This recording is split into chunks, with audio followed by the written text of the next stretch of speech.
Once upon a time, there was a boy whose name was Makato. He was an orphan, for his father and mother had died when he was very young. He had no brothers, sisters, cousins, or even friends to take care of him, so he had to make a living for himself. He did every kind of work, carrying heavy things, clearing away the forest, or even feeding pigs. He never idealed over his work, and although he was paid only a small wage, he was very satisfied. He knew that if he did not work, he would starve to death. Wherever he went, his employers always praised him for being sensible, hardworking, good-tempered, and cheerful. One fine morning, after he had finished chopping up a big pile of woods, he sat down for a rest and thought of all he would like to do in the future.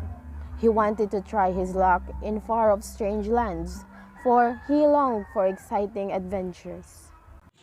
What are you thinking about so deeply, my boy? I would like to go on a journey of adventure. I've heard that the land over there is fertile and the people are kind. I wish I could see that land for myself. The land you wish to go is called Sukhothai. They say Prarong of Sukhothai is very kind-hearted king. You might be lucky if you could go there. Some time later, Makato decided to try his fortune. He left his village and set out into the wide world. He walked along cheerfully, enjoying new sights and talking to the people he met on the way. After months of journey, he reached a village on the frontier of the kingdom of Sukhothai.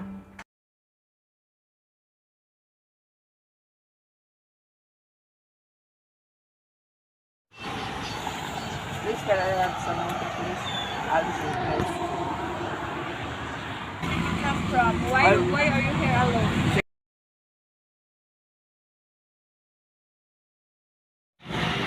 Thank you so much. Who are your mother and father? Haven't you have ever any family? Oh, I have neither father and no mother. I came from city moon over there. not heaven. Have you really come from home? How is it you are traveling alone? Such a young boy as you are. I wanted to say Prarwang. Sukhothai. They say he is a very kind-hearted king. You are a very determined boy. Come along with me. Who knows? You might see a Darwin someday. Makato was glad to go with her.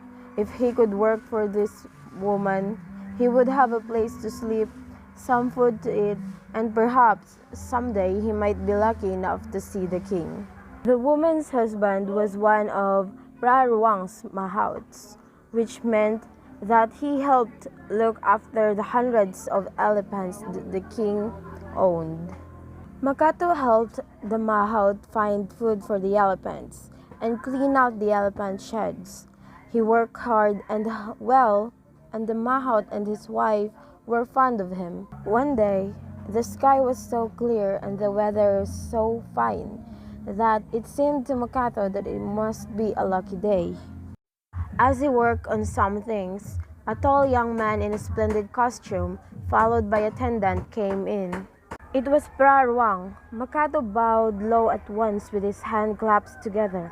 Where did the boy come from? He came from the city of Moon. So much about your majesty. Hello. A wood seed.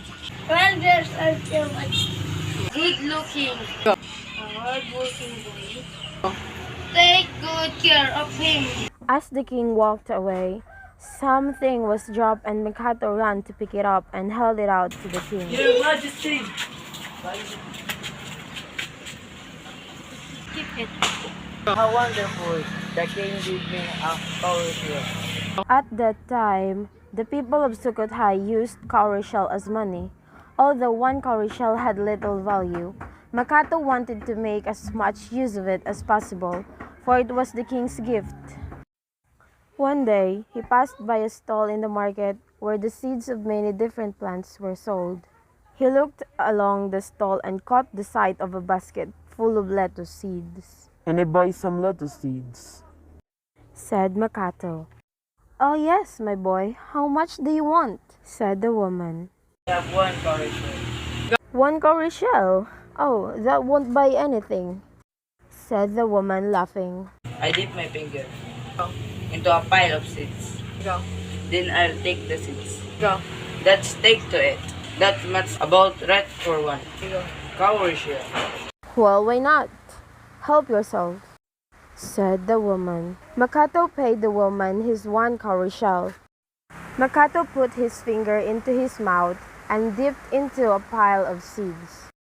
When he pulled his wet finger out, it was covered with seeds. He carefully scraped them off his finger into the palm of his hand and went away happily, clutching the seeds. Now that he had the seeds, Makato broke the soil and sowed them at once. He watered the seed every day, and soon the young plants appeared. Day by day, he cleared more ground and planted more lettuce seeds until the kitchen garden was covered with them.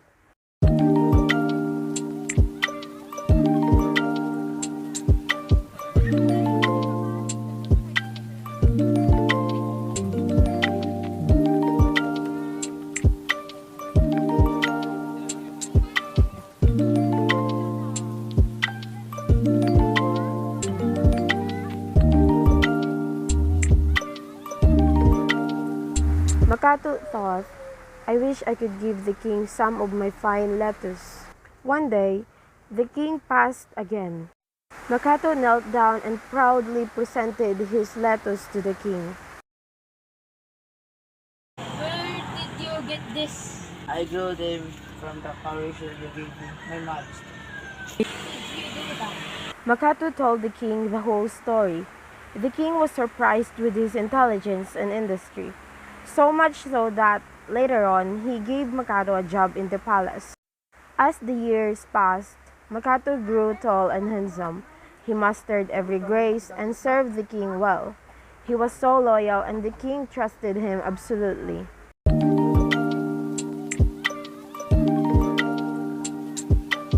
He was promoted to higher and higher positions until he was given the title Kun Wang, which meant that he was the most important person in the king's court. He was also happily married to a beautiful woman who is the daughter of the king. After that, the king made him a ruler of Moon. So it was that Makato, who had once been a poor orphan, became the king of the most prosperous kingdom.